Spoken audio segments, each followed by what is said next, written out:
Hi guys, welcome back to my YouTube channel. Guys, आप इस वक्त देख रहे हैं बफलियाज और आज की इस वीडियो में आपको दिखाने जा रहा हूं नूरी छम, जो पुंछ से 45 किलोमीटर की दूरी पर वाक़या है। बने रहें वीडियो में हमारे साथ एंड तक।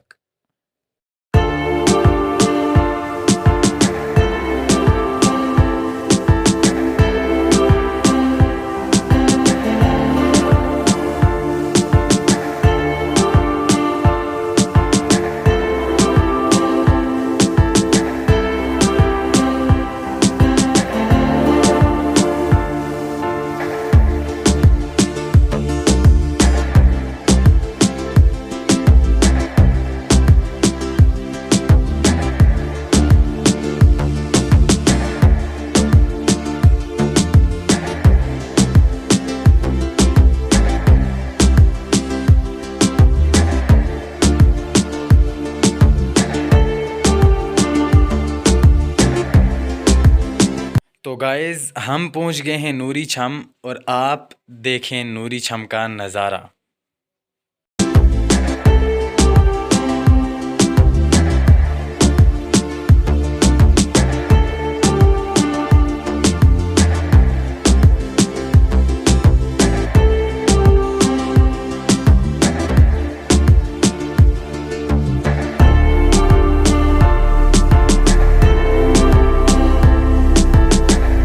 गाइज़, आई होप आप सब ने नूरी छम देख लिया होगा।